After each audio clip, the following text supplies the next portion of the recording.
ناظرین گرام السلام علیکم۔ لہسن کا استعمال کرنے سے خون پتلا ہو جاتا ہے اور خون کی شریانیں کھل جاتی ہیں۔ دبلے پتلے افراد اب پریشان نہ ہوں۔ روزانہ ابلے ہوئے آلو کھانے سے انسان کا وزن بہت جلدی بڑھنے لگتا ہے۔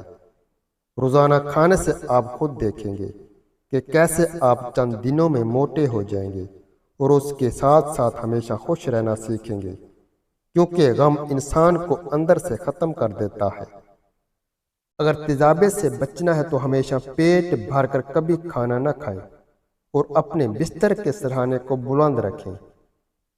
چہرے پر جھریاں آنے لگیں تو چہرے پر کیڑا رگڑ لیں۔ چہرہ کچھ ہی دنوں کے اندر جوان اور تر و تازہ نظر آنے لگے گا۔ قبض کی شکایت رہتی ہو تو پالک میں ثابت لال مرچ ڈال کر کھا لیا کرو، قبض سے ہمیشہ کے لیے نجات مل جائے گی۔ ٹماٹر کے ساتھ کبھی دودھ استعمال مت کریں اور کھیرے کے ساتھ پانی مت پئیں۔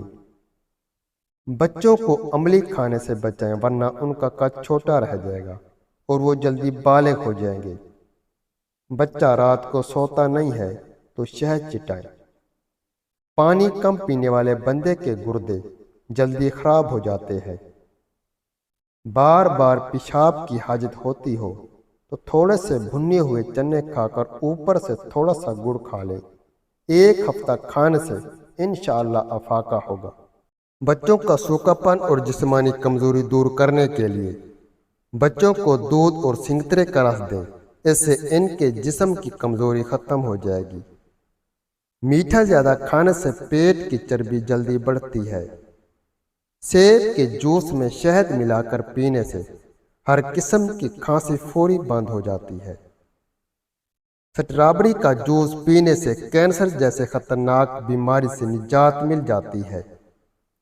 جو عورت چاہتی ہے کہ وہ ہمیشہ جوان نظر آئے تو وہ نہار منہ دودھ میں بادام اور سونف ڈال کر ان کو اچھی طرح پکائے اور ٹھنڈا کر کے پی لے۔ چنے کی دال استعمال کرنے سے آپ کی خون کی روانی ہمیشہ درست رہے گی۔ اکثر ٹیکا لگوانے کے بعد کئی دنوں بازو پر سوجن رہتی ہے اور درد کرتا رہتا ہے۔